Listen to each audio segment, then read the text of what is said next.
बाघ tiger global tiger forum GTF क्या है? ग्लोबल टाइगर फोरम GT क्या है? GTF क्या है? तो GTF का फुल फॉर्म क्या है? Global tiger forum. Global tiger forum global tiger forum global tiger forum. तो GTF का फुल फॉर्म है ग्लोबल टाइगर फोरम। GTF बाघों के संरक्षण के लिए बना अंतर सरकारी संगठन है। क्या है ये? अंतर सरकारी संगठन है। क्या है ये? एक अंतर सरकारी संगठन है। इसमें देश शामिल है जहां बाघ पाए जाते हैं। इसमें वो देश शामिल होते हैं जहां बाघ पाए जाते हैं। भारत इसका एक संस्थापक सदस्य है, यानी शुरुआत करने वालों में भारत भी था। तो भारत का है एक संस्थापक सदस्य है। मतलब संस्थापक मतलब संस्थापक मतलब होता है जो शुरुआत करने के लिए बना होता है। शुरुआत इन्होंने की थी। तो शुरुआत करने वाले देशों में भारत भी था। इसका काम क्या है? बाघों को बचाने की योजना बनाना, अलग अलग देशों को मिलकर काम करने में मदद करना। यानी कि बाघ को बचाने के लिए योजना बनाते हैं और अलग अलग देश मिलकर इस पर काम करते हैं। तो GTF का फुल फॉर्म क्या है? ग्लोबल टाइगर फोरम अंतर सरकारी संगठन है और ये संस्थापक सदस्य में से एक है। GTF किन देशों में काम करता है? तो कौन कौन से देश जो है GTF में काम करते हैं? तो भारत है, भारत, बांग्लादेश, भूटान, नेपाल,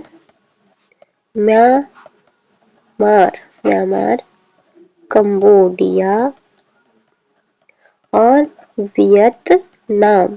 तो कौन कौन से देश है? Bharat, Bangladesh, Bhutan, Nepal, Myanmar, Cambodia, Vietnam. Bharat, Bangladesh, Bhutan, Nepal, Myanmar, Cambodia, Vietnam. Bharat, Bangladesh, Bhutan, Nepal, Vietnam, Myanmar और कंबोडिया।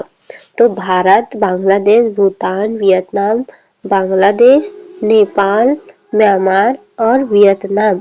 भारत है, बांग्लादेश, भूटान, फिर नेपाल, म्यांमार, कंबोडिया और वियतनाम। तो भारत के पास ही क्या है? बांग्लादेश है और बांग्लादेश है, उसके बाद म्यांमार है, भूटान है, नेपाल है, कंबोडिया है और वियतनाम है। भारत, बांग्लादेश, म्यांमार, भूटान, नेपाल, बांग्लादेश नहीं, बांग्लादेश तो हो गया, म्यांमार, कंबोडिया, वियतनाम है। तो कितने देश है? भारत 1, बांग्लादेश 2, भूटान 3, नेपाल 4, म्यांमार 5, कंबोडिया 6 और वियतनाम 7। तो 7 देश है। तो कैसे याद करेंगे? भारत, भूटान, पहला भारत, दूसरा बांग्लादेश, तीसरा म्यांमार, चौथा भूटान, पांचवा नेपाल, छठवां वियतनाम और सातवां कंबोडिया। तो फिर से ग्लोबल टाइगर फोरम GTF का फुल फॉर्म है ग्लोबल टाइगर फोरम। ये एक अंतर सरकारी संगठन है, संस्थापक सदस्य है। इसमें भारत, बांग्लादेश, भूटान, नेपाल, म्यांमार, कंबोडिया और वियतनाम शामिल है। बाघ क्यों जरूरी है? बाघ जो है शीर्ष शिकारी है। शीर्ष शिकारी मतलब मतलब वो जीव जिसके कारण पूरी जैव विविधता चल रही है। वहाँ के जंगल की जैव विविधता सही से चल रही है। अगर अगर जो बाघ है उसको भोजन नहीं मिल रहा है तो इसका मतलब ये है कि वहाँ की जो जैव विविधता है वो सही नहीं चल रही है। बाघ खत्म हो रहे हैं तो जैव विविधता सही नहीं चल रही है और जैव विविधता सही नहीं चलता तो हमारे जलवायु में परिवर्तन आता है, हमारे मनुष्यों के जीवन में परिवर्तन आता है, जैव विविधता खतरे में बनती है। तो बाघ जो है एक शीर्ष शिकारी है, एपेक्स प्रेडेटर है। यह जंगल के संतुलन को बनाए रखता है। ये क्या करता है? जंगल के संतुलन को बनाए रखता है। अगर बाघ सुरक्षित है तो जंगल का पूरा पारिस्थितिक तंत्र स्वस्थ है। अगर बाघ सुरक्षित है तो पूरा जंगल का क्या है? पारिस्थितिक तंत्र सुरक्षित है। अगर बाघ सुरक्षित नहीं है, बाघ खत्म हो गए हैं, जिससे क्या है? हिरण और खरगोश ये सब बढ़ते जा रहे हैं, तो क्या होगा? जो घास होगी वो पूरी खत्म हो जाएगी। घास में जो छोटे छोटे जीव रहते हैं वो भी पूरे खत्म हो जाएंगे और इनकी जनसंख्या बढ़ेगी तो शाकाहारी जीवों की जनसंख्या बढ़ेगी, तो पेड़ पौधे ये सब क्या हो जाएंगे? खत्म होते जाएंगे, जल्दी जल्दी खत्म होते जाएंगे, जिससे कि पारिस्थितिक जो है प्रभावित होगा। तो अगर बाघ सुरक्षित है तो जंगल का पूरा पारिस्थितिक तंत्र क्या है? स्वस्थ है। तो ये क्या है? बाघ जो है शीर्ष शिकारी है। बाघ क्या है? शीर्ष शिकारी है। शीर्ष शिकारी है। तो GTF का फुल फॉर्म क्या है? ग्लोबल टाइगर फोरम है। अंतर सरकारी संगठन है। संस्थापक सदस्य है, शीर्ष शिकारी है और भारत, बांग्लादेश, भूटान, नेपाल, म्यांमार, कंबोडिया और वियतनाम यह इसके सदस्य हैं। यहाँ क्या चल रहा है? बाघ को बचाने के लिए योजनाएं चलती है।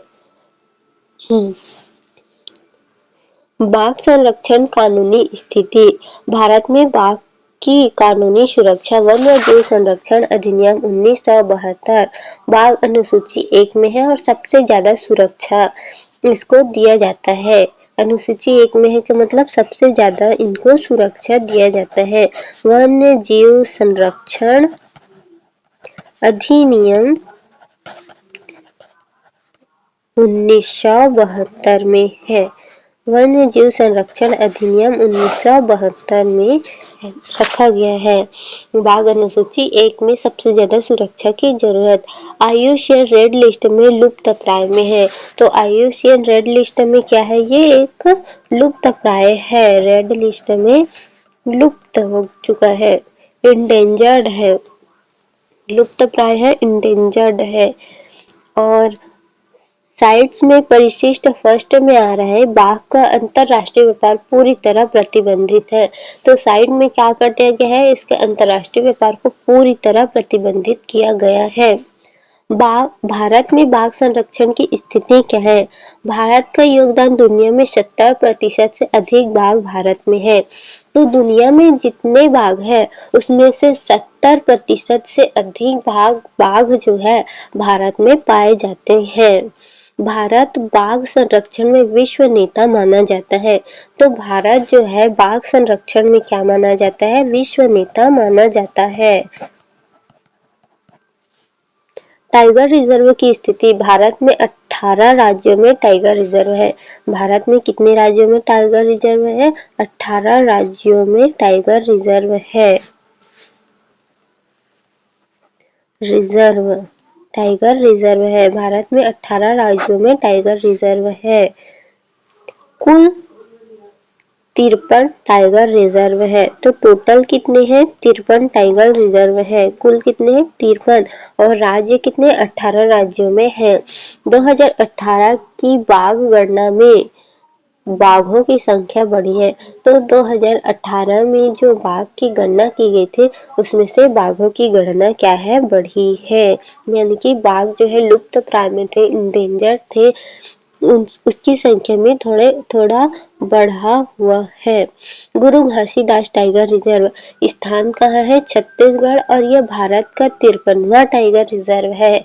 तो 53 टाइगर रिजर्व हो चुका है अभी तक। उसमें से गुरु घासीदास टाइगर रिजर्व जो है, गुरु घासीदास टाइगर रिजर्व जो है वो छत्तीसगढ़ में है। गुरु घासीदास टाइगर रिजर्व कहाँ है? छत्तीसगढ़ में है और ये 53 नंबर का टाइगर रिजर्व है। गुरु घासीदास टाइगर रिजर्व है। गुरु घासीदास टाइगर रिजर्व है। सेंट पीटर्सबर्ग घोषणा। भारत ने यह लक्ष्य रखा था बाघों की संख्या दोगुनी करना। तो सेंट पीटर्सबर्ग घोषणा में क्या था? बाघों की संख्या क्या हो गया? दोगुनी करना था। भारत ने यह लक्ष्य समय से पहले हासिल कर लिया। तो भारत ने क्या किया, यह लक्ष्य जो है पहले से हासिल कर लिया है। सेंट पीटर्सबर्ग घोषणा में क्या कहा गया था कि बाघों की संख्या 2 गुना करना था, लेकिन भारत ने उससे पहले ही 2 गुना कर चुका है। तो ये एक अचीवमेंट है। स्थानीय लोगों की भूमिका। अब बाघ संरक्षण में गांव के लोग, स्थानीय समुदाय, वनवासी सभी शामिल किए गए हैं। तो अब एक बार रिवीजन कर लेते हैं। GTF का फुल फॉर्म क्या है, ग्लोबल टाइगर फोरम। GTF का फुल फॉर्म क्या है, ग्लोबल टाइगर फोरम है। ये एक अंतर सरकारी संगठन है। संस्थापक सदस्य है भारत। शीर्ष शिकारी पर आता है। वन्य जीव संरक्षण अधिनियम 1972 के तहत IUCN में रेड लिस्ट लुप्तप्राय में है। भारत में 70% से अधिक, मतलब पूरी दुनिया में भारत में 70% से अधिक क्या बोलते हैं, टाइगर पाए जाते हैं। विश्व नेता माना जाता है टाइगर के लिए अगर बोले तो भारत को विश्व नेता माना जाता है। भारत और अन्य देश जो कि मिलकर टाइगर को संरक्षित करें, उसमें से भारत है, बांग्लादेश है, भूटान, नेपाल, म्यांमार, कंबोडिया और वियतनाम है। भारत, बांग्लादेश, भूटान, नेपाल, म्यांमार, कंबोडिया और वियतनाम है। टाइगर रिजर्व अगर देखें तो 18 राज्यों में टाइगर रिजर्व है। कुल 53 टाइगर रिजर्व है और 2018 की जनगणना के अनुसार गुरु घासीदास टाइगर रिजर्व जो है छत्तीसगढ़ में है और ये 53 नंबर का टाइगर रिजर्व है। सेंट पीटर्सबर्ग की घोषणा के अनुसार 2 गुना होना चाहिए था टाइगरों की संख्या, लेकिन भारत ने समय से पहले ही इसे प्राप्त कर लिया है। अब देखते हैं हम रिवीजन। तो ये क्या है, 1973 में शुरू किया गया था। 1973 में शुरू किया गया था मंत्रालय, पर्यावरण, वन एवं जलवायु परिवर्तन मंत्रालय। तो MOEFCC पर्यावरण, वन एवं जलवायु परिवर्तन मंत्रालय से दिया गया है। MOEFCC इसका उद्देश्य क्या है, प्रोजेक्ट टाइगर का बाघों को सुरक्षित आवास देना। क्या करना, बाघों को सुरक्षित, उनके लिए घर देना, आवास देना। राष्ट्रीय उद्यानों में संरक्षण, तो राष्ट्रीय जो उद्यान होते हैं उनको संरक्षण देना, तो बाघों को सुरक्षित आवास देना और राष्ट्रीय उद्यानों में संरक्षण देना। क्या देना, संरक्षण, उद्यानों में संरक्षण देना। तो फिर से एक बार याद करते हैं। 1973 में प्रोजेक्ट टाइगर लाया गया था। 1973 में प्रोजेक्ट टाइगर लाया गया था। पर्यावरण एवं वन जलवायु परिवर्तन मंत्रालय MOEFCC पर्यावरण, वन और जलवायु परिवर्तन मंत्रालय MOEFCC आवास देना और उद्योग संरक्षण करना, उद्यानों का संरक्षण करना, राष्ट्रीय उद्यानों का क्या करना, संरक्षण करना। भारत बाघ संरक्षण में दुनिया का सबसे सफल देश है और बाघ को कानूनी, राष्ट्रीय और अंतर्राष्ट्रीय स्तर पर सबसे अधिक सुरक्षा मिली हुई है। MCQ global tiger forum GTF के संबंध में निम्नलिखित कदमों पर विचार कीजिए। यह बाघ रेंज वाले देशों का एक अंतर सरकारी मंच है। तो एक अंतर सरकारी मंच है। भारत इसका संस्थापक सदस्य है। हाँ, इसमें केवल दक्षिण एशिया के देश शामिल हैं। तो इसका आंसर होगा एक और 2। तो मेरे हिसाब से ए होगा। भारत में बाघ को सर्वाधिक कानूनी संरक्षण किसके अंतर्गत प्राप्त है? तो भारत को बाघ का सर्वाधिक कानूनी संरक्षण 1972 वन्य जीव संरक्षण अनुसूची 1 के तहत प्राप्त है। IUCN रेड लिस्ट में बाघ की संरक्षण स्थिति क्या है? तो इंडेंजर्ड है। साइट के अंतर्गत बाघ को किस परिस्थिति में सूचीबद्ध किया गया है? तो साइट में सी होगा, परिशिष्ट फर्स्ट में। बाघ को पारिस्थितिक तंत्र में किस रूप में माना जाता है? तो प्राथमिक उपभोक्ता, संकेतक प्रजाति और शीर्ष शिकारी। तो आंसर होगा बी।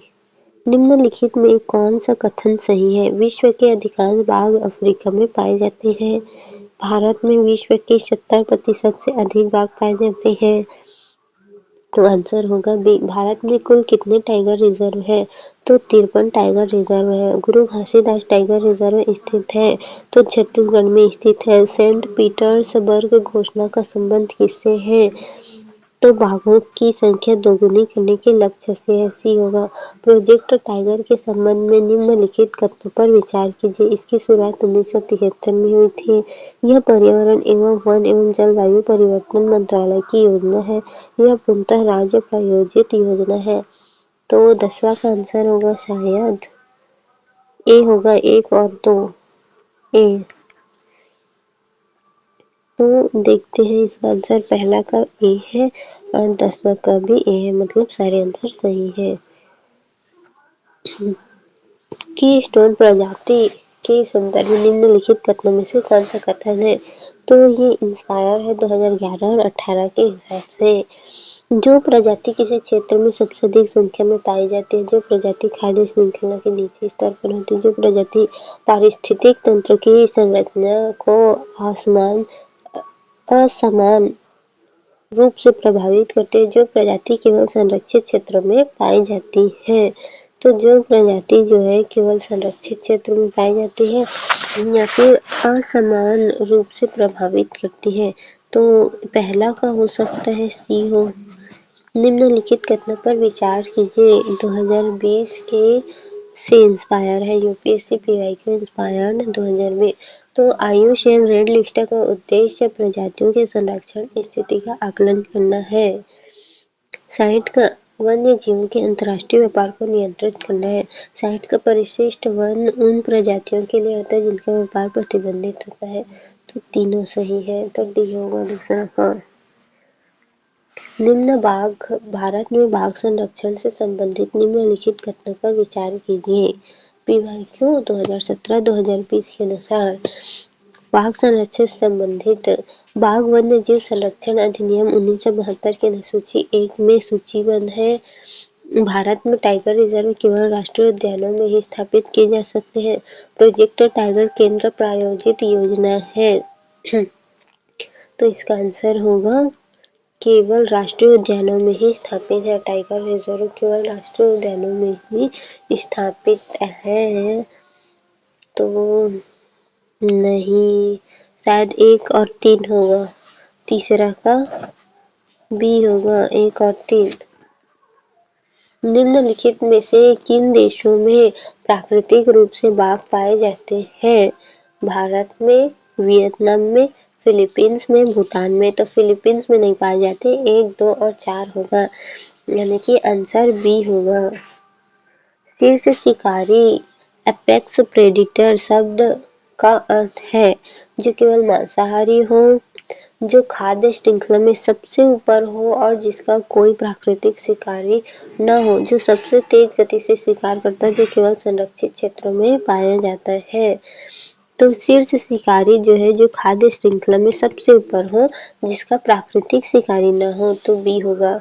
5वां का बी होगा। सेंट पीटर्सबर्ग घोषणा के संबंध में निम्नलिखित कथनों पर विचार कीजिए। यह वैश्विक बाघ संरक्षण से संबंधित है। इसका लक्ष्य 2022 तक बाघों की संख्या दोगुनी करना है। यह संयुक्त राष्ट्र द्वारा जारी की गई घोषणा है। तो इसका आंसर होगा 1 और 2। 6वां का होगा 1 और 2, मेरे हिसाब से ए है। निम्नलिखित युग्मों पर विचार कीजिए। गुरु घासीदास छत्तीसगढ़, बांधवगढ़ मध्य प्रदेश, काजीरंगा केरल। तो पहला का एक ही है, केवल 1 और 2, 2 और 3, 1, 2, 3। तो 7वां का होगा, मेरे तो एक ही पता है, तो 1 होगा शायद, ए होगा ए आंसर। पहला का सी सही और तीसरा का बी भी सही, 5वां का बी सही और 7वां का बी है, यानी कि 1 और 2 सही है। मध्य प्रदेश में है बांधवगढ़ और गुरु घासीदास छत्तीसगढ़ में है। बांधवगढ़ जो है मध्य प्रदेश में है और गुरु घासीदास जो है छत्तीसगढ़ में है। तो 7वां का बी होगा। सातवां का बी होगा।